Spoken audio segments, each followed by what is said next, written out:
है गाइस, तो चलिए आज के इस वीडियो में हम लोग देखेंगे खंडसा समाकलन कैसे करें। ठीक, अब ये खंडसा समाकलन होता क्या है। ठीक, सबसे पहले इसको समझो। देखो, अभी तक हम लोग जो समाकलन पढ़ रहे थे उसमें सिर्फ एक फलन आता था और एक फलन का हम लोग समाकलन करते थे। ठीक, और खंडसा समाकलन मतलब अब जो सवाल मिलेंगे हमें समाकलन करने के लिए उनमें दो फलन होंगे। ठीक, कैसे होंगे, और दोनों आपस में गुणा में होंगे। ठीक, जैसे कि मान लो यहाँ पर एक फलन मान लो ए है, ऐसे मान लो ए है और गुणा में लिखा हुआ है बी। बी एक दूसरा फलन है और ये एक पहला फलन है। ठीक, तो जब दूसरा मतलब दो दो फलन एक साथ आपस में गुणा में लिखे हों और कोई हमें कह दे कि इसका समाकलन करो, तो यहाँ पर जो तरीका हम अपनाएंगे वो खंडसा समाकलन यानी द्वारा इसका समाकलन होगा। ठीक, तो कहने का मतलब समझ गए ना, खंडसा समाकलन का मतलब क्या होता है। खंडसा समाकलन का मतलब ये हुआ कि कोई दो यानी फलन है वो गुणा में लिखे हुए हैं और उनका हमें समाकलन करना है, तो वो खंडसा समाकलन द्वारा होता है। ठीक, अब खंडसा समाकलन के सवाल मतलब ये कॉन्सेप्ट क्या है इसको चलिए आपको बताता हूँ। ठीक, तो चलिए वीडियो को शुरू करते हैं। Hey there. Subscribe to my channel. And also press this bell icon. तो देखो, सबसे पहले मैं आपको बताना चाहूँगा कि अगर आपने इसके पहले वाले सवालों को मतलब कि हमने प्रश्नावली 7.9 तक पढ़ा दिया है। अगर आपने पिछले प्रश्नावली को नहीं पढ़े हैं तो लिंक डिस्क्रिप्शन बॉक्स में आपको मिल जाएगा, वहाँ से जाकर आप सभी प्रश्नावली को क्रम वाइज सभी वीडियो को देख सकते हैं और सभी प्रश्नावली को आराम से पढ़ सकते हैं। ठीक, अब देखो खंडसा समाकलन इसका मतलब तो समझ गए। चलिए मैं आपको कोई एक एग्जांपल ऐसे बता देता हूँ, मतलब ऐसे सवाल नहीं बताएंगे, बस ऐसे पहले समझ लो फिर उसके बाद बताते हैं कैसे सवाल लगाना है। ठीक, देखो जैसे कि मान लो यहाँ पर यक्स लिखा हो और इनटू में मान लो यहाँ पर e की पावर यक्स लिखा हो। ठीक, कोई हमसे कहते हैं देखो ये मान लो एक फलन हो गया दूसरा फलन हो गया। ठीक, मतलब अब ये दोनों आपस में क्या है, गुणा में लिखे हुए हैं ऐसे। ठीक, सिर्फ देखो, सिर्फ अगर यक्स होता इसका समाकलन करना था तो हम सिंपल से कर देते, इसका घात एक है इसमें एक जोड़ देंगे यानी 2 हो जाएगा बटा 2 लिख देंगे प्लस में सी, इसका समाकलन हो गया। ठीक है, लेकिन इनटू में अगर ई यक्स हो तो इसका समाकलन हम कैसे करेंगे। तो इस तरीके के अगर हमें फलन मिल जाए और इनका समाकलन जो किया जाता है वो तो उसमें लगाएंगे हम लोग खंडसा समाकलन का कॉन्सेप्ट। ठीक, अब ये क्या होता है, कैसे इसको किया जाता है। देखो, इन दोनों फलन में से किसी एक को आपको पहला मतलब मानना होगा कि ये पहला फलन है और एक को मानना होगा कि ये दूसरा फलन है। ठीक, जैसे कि मान लो अभी मान लो जस्ट मान लो, मतलब कुछ अभी आपको हम बता नहीं रहे हैं, सिर्फ आप कोई भी मान लो। जैसे कि मान लो मैंने मान लिया ये पहला है और इसको मान लिया मैंने कि ये दूसरा है। ठीक, मतलब एक को पहला एक को दूसरा मान लिया। ठीक, अब इसका समाकलन हम कैसे करेंगे, अब इसको बात देखो।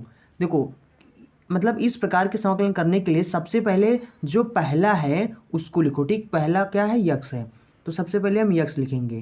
ठीक, उसके बाद में जो दूसरा है उसका हमें समाकलन करना है। ठीक, मतलब ई एक्स का जैसे समाकलन करेंगे। ठीक, यहाँ पर ई एक्स का समाकलन करो तो ई एक्स का समाकलन जो होता है हो जाता है वो ई एक्स हो जाता है। ठीक, उसके बाद में माइनस लगाना है, फिर उसके बाद समाकलन का चिन्ह लगाना है। ठीक, फिर उसके बाद जो पहला है उसका हमें अवकलन करना है, तो पहले का अवकलन करेंगे यानी यक्स का अवकलन करेंगे, कितना होगा, 1 होगा, तो यहाँ पर 1 लिख देंगे।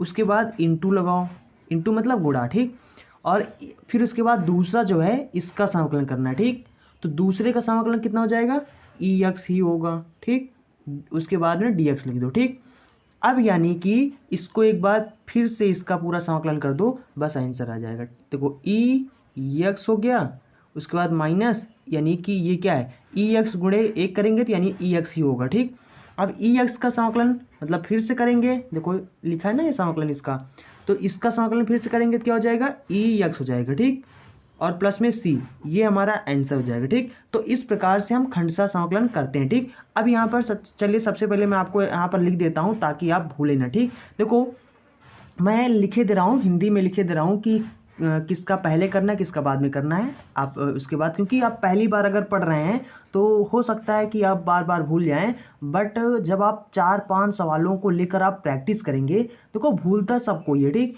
जब आप 4-5 सवालों को प्रैक्टिस करेंगे तो आप भी नहीं भूलेंगे। ठीक, शुरू शुरू में तो हाँ हो सकता है कि आप भूल जाएँ किसको पहले करना है, किसका अवकलन करना है, किसका समाकलन करना है। ठीक, तो भूल सकते हैं, ऐसा नहीं है कि आप नहीं भूलेंगे, बट अगर आप 10-15 सवाल या फिर 4-5 सवाल कर लेंगे तो आपके अंदर कॉन्फिडेंस आ जाएगा और आपसे मतलब आपके दिमाग में धीरे धीरे बैठने लगेगा, ठीक। और जब एक प्रश्नावली को जहाँ आप सॉल्व कर ले जाओगे ना, फिर उसके बाद दोबारा जब यानी आप रिवीजन करोगे तो आप कर ले जाओगे, ठीक। आप मतलब आप नहीं भूलोगे, ठीक। और जब भूल जाना तो फिर से वीडियो को देख लेना, ठीक। अब यहाँ पर देखो, सबसे पहले आपको बताते हैं, जैसे कि मान लो यहाँ पर जैसे यहाँ पर इसी को मान लो ये था सवाल हमारा, ठीक।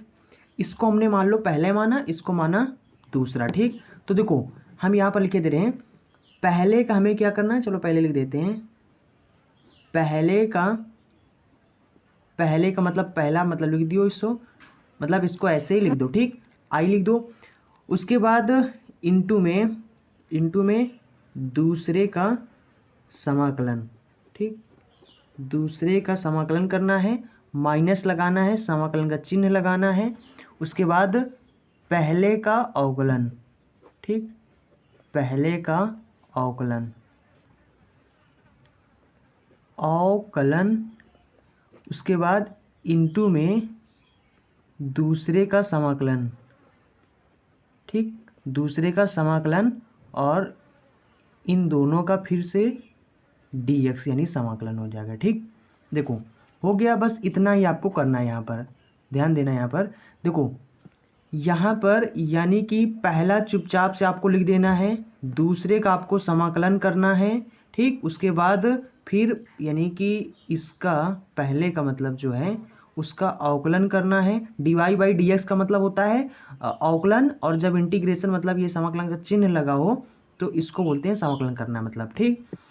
उसके बाद इंटू में दूसरे का समाकलन, ठीक। दूसरे का समाकलन, ठीक। दूसरे का समाकलन हो जाएगा, ठीक। उसके बाद फिर इन सब का समाकलन हो जाएगा, ठीक। तो देखो यहाँ पर, अच्छा यहाँ पर देखो, अब सबसे पहले प्रॉब्लम मतलब इसमें ये आता है कि किसको हम पहला माने और किसको हम दूसरा माने, ठीक। मतलब सवाल यही आता है हमेशा कि मतलब सब लोग जब कन्फ्यूज होते हैं तो बस इसी चीज़ में कन्फ्यूज होते हैं, किसको पहले माने और किसको दूसरा माने, ठीक। तो देखो सबसे पहले आपको बता दूं मैं कि देखो जैसे कि दो फलन लिखे हुए हैं, ठीक। अगर दोनों फलन में अगर मतलब जिसका समाकलन आसानी से हो जाए उसको आपको दूसरा मानना है, ठीक। मतलब जिसका आसानी से समाकलन हो जाए उसको आपको दूसरा मानना है, ठीक। क्यों? क्योंकि देखो यहाँ पर इस मतलब जो समाकलन हो रहा है वो सिर्फ दूसरे का, देखो यहाँ पर भी दूसरे का समाकलन हुआ और यहाँ पर भी दूसरे का ही समाकलन हो रहा है, ठीक। तो जिसका आसानी से समाकलन हो जाए उसको आपको दूसरा मानना है। ऐसा अगर आप कर लेंगे, ठीक। अच्छा इसमें रूल होता है एक आइलेट का, ठीक। आइलेट इसके अकॉर्डिंग मानो पहला, ठीक। आइलेट के अकॉर्डिंग अभी इसको भी बताएंगे। आइलेट के अकॉर्डिंग यानी पहला माना जाता है कि आइलेट में देखना है और मतलब इसके अकॉर्डिंग आपको पहला माना, कैसे मानना भी बताएंगे, ठीक। लेकिन आपको हम बता रहे हैं कि जिसका पहले हो जाए मतलब जिसका आसानी से समाकलन हो जाए, आप हमेशा याद रखना जिसका आसानी से समाकलन हो जाए उसको आपको दूसरा मानना, ठीक। और जैसे कि मान लो कि दोनों का समाकलन, जैसे कि यहाँ पर देखो अगर यहाँ पर चाहते तो हम इसको भी सेकंड मान सकते थे, ठीक। क्यों? क्योंकि इसका भी समाकलन हो जाएगा तो इसका भी समाकलन हो जाएगा, ठीक। मैं कहने का मतलब है कि अगर दोनों का समाकलन हो जाए तब तो आप किसी को भी मान सकते हो, दोनों को मतलब जिसका आसानी से हो जाए उसको सेकंड मानना, ठीक। अगर दोनों को हो जा रहा है तो फिर आप जिसको मानना चाहें उसको पहला मान सकते हैं, ऐसे सेकंड मान सकते हैं, ठीक। पहला सेकंड किसी को मान सकते हैं। अब यहाँ पर आइलेट का मतलब क्या होता है, पहले आइलेट का मतलब क्या है इसको समझ लो। देखो यहाँ पर आइलेट का पहले फुल फॉर्म समझ लो, फिर उसके बाद बताते हैं कैसे आइलेट के अकॉर्डिंग आपको पहला मानना है, ठीक। देखो यहाँ पर आई बराबर होता है इन्वर्स ट्रिग्नोमेट्रिक, ठीक। इन्वर्स ट्रिग्ना, पहले चलो हम लिख देते हैं, ऐसे लिखने में बहुत टाइम हो जाएगा, ठीक। तो देखो यहाँ पर मैंने सब लिख दिया है। देखो I for inverse trigonometry function, इसको हिंदी में बोलते हैं प्रतिलोम त्रिकोणमिति फलन। इसको आप पढ़ चुके हैं, यानी अगर पार्ट 1 आपने पढ़ा है तो वहाँ पर यानी कि पहला वाला चैप्टर के बाद दूसरा चैप्टर जो आता है वो आता है इन्वर्स ट्रिग्नोमेट्री फंक्शन का, ठीक।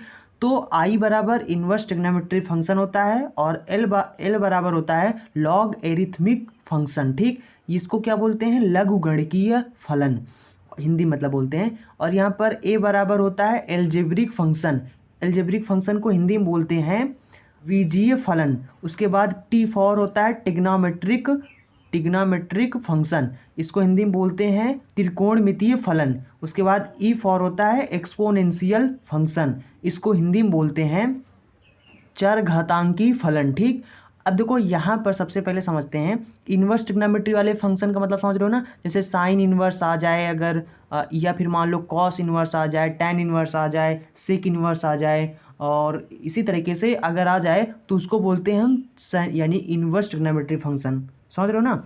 लॉग एरिथमिक फंक्शन कैसे होते हैं, जैसे लॉग यक्स वाले, लॉग यक्स कहीं पर लिखा हो, ठीक, या फिर मान लो कहीं पर लॉग यक्स स्क्वायर लिखा हो, लॉग ए यक्स लिखा हो, ये सब क्या होते हैं, ये सब होते हैं लॉग एरिथमिक फंक्शन यानी लघुगणकीय फलन होते हैं ये सब। ठीक, इनको बोलते हैं लघुगणकीय फलन।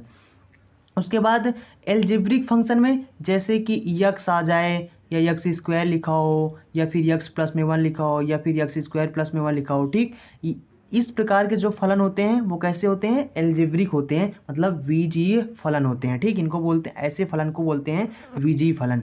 ट्रिग्नोमेट्री आप जानते होंगे, साइन, जैसे साइन हो गया, साइन एक्स आ गया, कॉस एक्स आ गया, ये सब ट्रिग्नोमेट्रिक होते हैं। ठीक, टैन एक्स हो गया, ठीक, लॉग सेक हो, ये सब हो गया, सॉरी लॉग नहीं, सेक, जैसे सेक हो गया, कॉस हो गया, ठीक, कॉट हो गया, ये सब होते हैं। एक्सपोनेंशियल फंक्शन होते हैं, जैसे कि 2 का पावर यक्स हो, या फिर आपने देखा होगा ई यक्स होता है, जैसे ई ए एक्स आ जाए, या फिर 2 जैसे 2 हो गया या 3 एक्स हो गया, या फिर लिखा हो ए का पावर यक्स, ये सब क्या होते हैं, एक्सपोनेंशियल फंक्शन होते हैं। ठीक, समझ गए ना, यानी आइलेट का मतलब पहले आप समझ गए कि नहीं समझ गए। ठीक, मैंने आपको फंक्शन बता दिया और इन सब का फुल फॉर्म भी बता दिया। ठीक, अब इसके बाद समझते हैं आइलेट का मतलब क्या हुआ।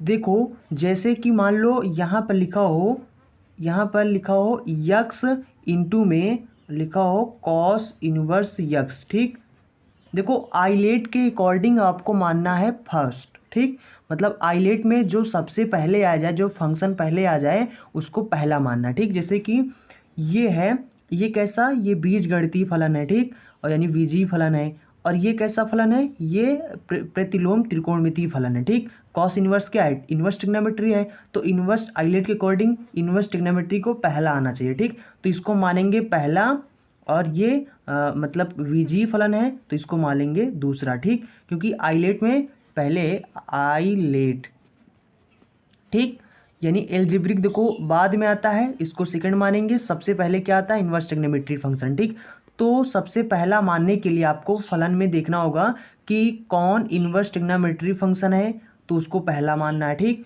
और इसके बाद मान लो कि जैसे कि अगर यहाँ पर लिखा हो लॉग यक्स लिखा हो, गुणे में 1 लिखा हो, ठीक, ये मान लो जैसे कि, ठीक, अब अगर ये लिखा हो तो देखो ये लॉग यक्स क्या है, ये देखो लॉग एरिथमिक, देखो यहाँ पर लॉग एरिथमिक, ये सेकंड नंबर पर है। ठीक, तो देखो ये क्या है, एक्सपोनेंशियल फंक्शन है, तो एक्सपोनेंशियल फंक्शन देखो लास्ट में आता है, इससे पहले क्या है, एल वाला, ठीक, ये वाला है। ठीक, तो इसको हम पहले मानेंगे और इसको दूसरा मानेंगे। ठीक, इस तरीके से ये आइलेट का मतलब हुआ। आइलेट के अकॉर्डिंग मतलब पहले मानते हैं। ठीक, लेकिन मैंने आपको बता दिया है कि देखो जैसे कि यहाँ पर देखो लॉग यक्स, इसका हम पहले मतलब इसका समाकलन नहीं हो सकता। ठीक, मतलब इसका समाकलन नहीं होता है। ठीक, और एक का समाकलन हो जाता है।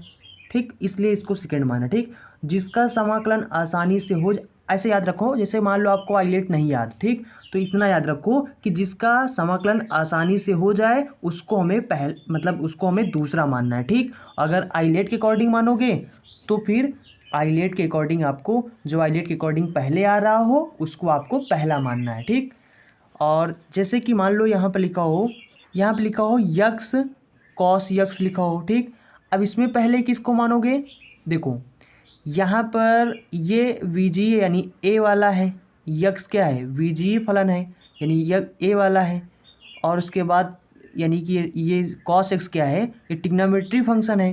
तो देखो पहले ट्रिग्नोमेट्री फंक्शन आता है कि पहले लॉग मतलब एल्जेब्रिक पहले आता है। ठीक, देखो एल्जेब्रिक पहले आता है तो यानी एल्जेब्रिक ये है ना, इसको हम पहले मानेंगे, और उसके बाद यानी ट्रिग्नोमेट्री फंक्शन जो होता है वो बाद में आता है, टी बाद में आता है, तो इसको हम दूसरा मानेंगे। ठीक, मतलब आइलेट के अकॉर्डिंग अगर देखा जाए तो जो पहले आ जाए उसको पहले मानना है। ठीक, तो समझ गए ना इसको मानना। देखो जब इसको मानना आपको पता होगा कि किसको पहले मानेंगे किसको दूसरा मानेंगे, तभी तो आप इसका समाकलन कर पाओगे। अब जैसे कि मान लो हमने इसका मान लिया, चलो इसका समाकलन करके बताते हैं कैसे होगा, ठीक। देखो अब देखो जैसे कि हमें मान लो कि इसका समाकलन करना है, ठीक। अब इसका समाकलन कैसे करेंगे, सबसे पहले यहाँ पर जो पहला फलन है, पहला फलन क्या हमारा यक्स है, यक्स को सबसे पहले हम लिख देंगे, ठीक। उसके बाद यहाँ पर दूसरा फलन हमारा क्या है, कॉस यक्स, दूसरे फलन का हमें समाकलन करना है, ठीक। अच्छा याद रखो कि जब जब दूसरा फलन आ जाए तो ये समझ लो कि पक्का उसका समाकलन होगा, ठीक। क्योंकि यहाँ पर दो बार यानी कि दो, क्योंकि देखो दूसरा फलन दो बार आएगा, ठीक, और दोनों बार हमें समाकलन करना है, ठीक। तो इतना याद रखो, जब दूसरा फलन आ जाए उसका खटाक से समाकलन कर दो, ठीक। यानी देखो पहले के बाद दूसरा आएगा, फिर उसके बाद पहला आएगा, फिर दूसरा आएगा, यानी कि अब यानी हमको इसको क्या करना है, समाकलन करना है। कॉस एक्स का समाकलन करेंगे क्या हो जाएगा, साइन एक्स। तो यहाँ पर हम लिखेंगे साइन एक्स लिख देंगे, ठीक। उसके बाद माइनस लगाएंगे, फिर उसके बाद समाकलन का चिन्ह लगाएंगे। उसके बाद जो पहला फलन है, फिर मतलब इस बार जो पहला फलन आएगा इसका हमें अवकलन करना है। तो यक्स का अवकलन करेंगे कितना हो जाएगा, 1 हो जाएगा, ठीक। यहाँ पर हो जाएगा इंटू में कॉस यक्स का समाकलन करेंगे क्योंकि इसके बाद दूसरा फलन आएगा, तो कॉस यक्स यानी समाकलन करना है, ठीक। कॉस यक्स का समाकलन क्या हो जाएगा, साइन यक्स हो जाएगा, ठीक। तो यहाँ पर लिख देंगे साइन यक्स, उसके बाद में लिखेंगे डी यक्स, ठीक। अब यानी इसका हमें फिर से समाकलन का, देखो ये समाकलन का चिन्ह और ये डी यक्स ये हमें बताता है कि इसका समाकलन करना है, ठीक। अब देखो ये इधर लिखेंगे यक्स और उसके बाद साइन यक्स है, उसके बाद माइनस लगाओ। अब यहाँ पर देखो साइन का नाम साइन यानी साइन हो गया। अब साइन यक्स का समाकलन क्या होता है, माइनस का कॉस एक्स, ठीक। तो लिखेंगे माइनस का कॉस यक्स, हो गया ना सब। अब प्लस सी लगा दो, ठीक। उसके बाद में ये हो गया x sign x minus minus plus हो गया कॉस यक्स, हो गया प्लस में सी हो गया, ठीक। ये इसका आंसर हो जाएगा, ठीक। तो समझ गए ना कैसे खंड समाकलन वाले सवाल लगाने हैं। अब इसके बाद टेंशन न लेने का। अब इसके बाद क्योंकि पूरा चैप्टर अब आपको मिलेगा ना, यानी प्रश्नावली 7.10 में हम लोग सब यही नियम पढ़ेंगे, मतलब खंड समाकलन से ही सब सवाल लगेंगे, ठीक। तो आपके पास अगर कोई बुक है तो आप प्रैक्टिस जब तक कर सकते हो, और फिर इसके बाद जब हम यानी कि जब प्रश्नावली 7.10 आपको पढ़ाएंगे तो वहाँ पर आपका खूब प्रैक्टिस हो जाएगा, ठीक। तो वहाँ पर मतलब जितने सवाल आपको बताएंगे आप उसको प्रैक्टिस उसमें से खूब कर लेना, ठीक। और अगर आपके पास कोई बुक है, अभी आप प्रश्नावली के सवाल अगर नहीं लगा पा रहे हैं तो तब तक आप क्या करें कि उदाहरण के जो सवाल होते हैं, जो एग्जाम्पल मतलब किताब में दिए होते हैं, उनको आप प्रैक्टिस करते रहिए ताकि आपका अच्छे से प्रैक्टिस हो जाए, ठीक। देखो जब भी कोई आपको कोई चीज़ कॉन्सेप्ट बताया जाए तो उस कॉन्सेप्ट पर जितने भी सवाल हो सकें उतने सवाल आप प्रैक्टिस करने की कोशिश करिए, ठीक। देखो मैथ में यही होता है, जितना ज़्यादा आप प्रैक्टिस करेंगे उतना ज़्यादा आप परफेक्ट बनते जाएंगे, ठीक। तो practice is most important for mathematics, ठीक। तो इसलिए प्रैक्टिस आपको करना चाहिए, ठीक, और करना पड़ेगा, ठीक। अगर आप मैथ को स्ट्रॉन्ग करना चाहते हैं, बहुत अच्छा बनाना चाहते हैं, ठीक, तो आपको प्रैक्टिस ही करना होगा। और मैथ बहुत अच्छा सब्जेक्ट है, ठीक, हमारे अकॉर्डिंग बहुत अच्छा सब्जेक्ट है। क्यों सब्जेक्ट है अच्छा है, इसलिए क्योंकि यहाँ पर हमें रटना नहीं पड़ता है, हमें किसी चीज़ को याद नहीं करना पड़ता है। अब जैसे सवाल को देख लो, अब सवाल में क्या रटना पड़ता है, कुछ भी नहीं करना होता, सिर्फ सवाल को लगाना पड़ता है। और वो सवाल अगर आप 10-15 मतलब देखो जैसे कि एक दिन में अगर आप 10-5 सवाल लगा ले गए एक कॉन्सेप्ट पर, तो वो कॉन्सेप्ट तो आपका क्लियर ही हो जाएगा, मतलब वो तो आपका याद ही हो जाएगा, ठीक। आपको याद होने का मतलब वैसे सवाल आप लगा ले जाओगे, ठीक। तो ये कहने का मतलब है, और विषय में क्या होता है, उसको रटना पड़ता है, याद करना पड़ता है। सर पूछ रहे हैं तो आपके दिमाग में भूल ही गया कि इसके बाद क्या है, इसके बाद ये बताना है, वो बताना है। और यहाँ पर आप कुछ भी नहीं करना। देखो कुछ सूत्र होते हैं और उन सूत्रों को अगर आप याद ना करें तो भी आपका काम चल जाएगा। क्यों, क्योंकि देखो एक बार सूत्र को देख लो, फिर सवाल लगाओ, फिर उसके बाद दूसरा मतलब 3-4 सवाल ऐसे प्रैक्टिस कर लोगे कि सूत्र को देख कर अगर आप कर लोगे तो आपको ऐसे ही सूत्र याद हो जाएगा, ठीक। उसके बाद याद करने की ज़रूरत ही नहीं है, ठीक। बस प्रैक्टिस करने की ज़रूरत होती है। मैथ में बस एक ही चीज़ है, प्रैक्टिस करो। जितना ज़्यादा प्रैक्टिस करोगे उतना ज़्यादा परफेक्ट बनते जाओगे, ठीक। तो आई होप आप समझ गए होंगे और कैसे सवालों को लगाना है आप ये भी समझ गए होंगे। इसके बाद जो प्रश्नावली आएगा वहाँ पर आप अगर आपको क्लियर अभी भी नहीं हुआ है तो उस प्रश्नावली में आपका जो डाउट है वो पूरा क्लियर हो जाएगा, ठीक। और अगर आपका डाउट क्लियर हो चुका है, कैसे सवाल लगाया जाता है, अगर आपको पता चल गया है तो आप आप अब मतलब प्रैक्टिस करना चालू कर दें। कोई बुक ले लें, उसमें कुछ सवाल जो दिखें आपको प्रश्नावली में, या फिर अगर आपको एग्जाम्पल में कोई सवाल अगर आपको दिखाई दे रहा है तो आप उस पर प्रैक्टिस करिए, बस आपका क्लियर हो जाएगा कॉन्सेप्ट। ठीक, जैसे कि मान लो इस सवाल का, जैसे कि चलिए इसको भी बता देते हैं। जैसे कि मान लो इसको हमें करना, ठीक, तो सबसे पहले यहाँ पर पहला समाकलन मतलब पहला फलन हमारा क्या है, log x। ठीक, तो log को लिखेंगे, मतलब पहले कुछ भी नहीं करना है। फिर दूसरा क्या हमारा, ये मतलब एक है, एक का दूसरे का क्या करना है, हमें समाकलन करना है। इसका समाकलन करेंगे तो कितना हो जाएगा, यक्स हो जाएगा। एक का समाकलन यक्स होता है। ठीक, उसके बाद माइनस लगाएंगे, फिर उसके बाद समाकलन का चिन्ह लगाएंगे। उसके बाद पहला फलन जो है यानी कि इसका हमें अवकलन करना है। अब इसका log x का अवकलन क्या होता है, 1/x। उसके बाद दूसरा लिखेंगे, अब दूसरे का समाकलन करना है, तो यानी एक का समाकलन x हो जाएगा। ठीक, उसके बाद में dx, इससे ये कट जाएगा। उसके बाद में ये x आगे लिख दो तो हो जाएगा x log x माइनस में ये हो जाएगा, यहाँ पर 1 बचेगा और dx हो जाएगा। ठीक, अब देखो x log x हो जाएगा माइनस में, एक का समाकलन क्या हो जाएगा, x हो जाएगा, प्लस में c लिखेंगे, बस हमारा आंसर हो गया। ठीक, तो इतना आसान है। ठीक, तो बहुत आसान मतलब सवाल होते हैं, इतना मतलब ज़्यादा आसान भी नहीं होते हैं, आगे कुछ कठिन भी मिलेंगे और लेकिन बहुत आसान होता है। ठीक, अब इसके बाद हम लोग पढ़ेंगे प्रश्नावली 7.10 को, वहाँ पर अच्छे से प्रैक्टिस करेंगे। तो चलते हैं, मिलेंगे अगले वीडियो में। और अगर आपने अभी तक हमारे चैनल को सब्सक्राइब नहीं किया तो चैनल को सब्सक्राइब कर लें, क्योंकि यहाँ पर डेली इसी तरह के एजुकेशनल वीडियो मिलते रहते हैं। ठीक, और अगर वीडियो को लाइक नहीं है तो वीडियो को लाइक कर दें। So thanks for watching and see you again in next video.